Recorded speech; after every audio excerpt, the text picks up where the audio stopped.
ക്രൈസ്തവ വിശ്വാസത്തിൻ്റെ ഏറ്റവും അടിസ്ഥാനമായ ക്രിസ്തുവിൻ്റെ പെസഹ രഹസ്യങ്ങളെ, അവിടുത്തെ പീഡാനുഭവ മരണ അനുഭവങ്ങളെ പ്രത്യേകമായി സഭ അനുസ്മരിക്കുന്ന ഈ കാലയളവിൽ മംഗളങ്ങൾ പ്രാർത്ഥനാപൂർവം ഞാൻ നേരുകയാണ്. ഗൾഫ് മേഖലയിലുള്ള നമ്മുടെ സഹോദരങ്ങളെ സംബന്ധിച്ചിടത്തോളം ഈ ഓശാന ഞായറും വിശുദ്ധ വാരവും അശാന്തിയുടെയും അസമാധാനത്തിൻ്റെയുമായിട്ടുള്ള ദിനങ്ങളിലൂടെയാണ് അവർ കടന്നു പോകുന്നതെന്ന് നാം തിരിച്ചറിയുന്നത്.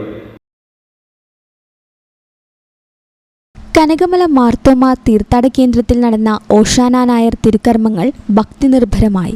അടിവാരം പള്ളിയിൽ നടന്ന തിരുക്കർമ്മങ്ങൾക്ക് ഇരിങ്ങാലക്കുട രൂപത മുൻ വികാരി ജനറൽ ഫാദർ ജോളി വടക്കൻ മുഖ്യ കാർമ്മികത്വം വഹിച്ചു. തീർത്ഥാടന കേന്ദ്രം ഡയറക്ടർ ഫാദർ ഡെയ്സൺ കവലക്കാട്ട്, സഹവികാരി ഫാദർ ജിതിൻ പുന്നശ്ശേരി എന്നിവർ സഹകാർമ്മികരായി. കുരിശുമുടിയിൽ നടന്ന ഓശാന തിരുക്കർമ്മങ്ങൾക്ക് സഹവികാരി ഫാദർ ടോം പുള്ളേലിൽ മുഖ്യ കാർമ്മികത്വം വഹിച്ചു. ഫാദർ ജെയ്മോൻ ആന്റണി ഓശാന തിരുനാൾ സന്ദേശം നൽകി. കനകമല സെന്റ് ആന്റണീസ് കപ്പേളയിൽ നിന്ന് യേശുവിന്റെ ജെറുസലേം പ്രവേശനത്തെ അനുസ്മരിപ്പിക്കുന്ന ദൃശ്യാവിഷ്കാരത്തോടെ നടന്ന പ്രദക്ഷിണത്തിൽ നിരവധി വിശ്വാസികൾ പങ്കെടുത്തു. കുരിശുമുടിയിലും പ്രദക്ഷിണം നടന്നു. കൈക്കാരന്മാരായ ജോസ് വെട്ടുമണിക്കൽ, പൗലോസ് ഗോപുരം, ജോസ് കുറുകുറ്റിക്കാരൻ, ജോർജ് ചുള്ളി, PRO ഷോജൻ ഡി വിധേയത്തിൽ എന്നിവർ നേതൃത്വം നൽകി.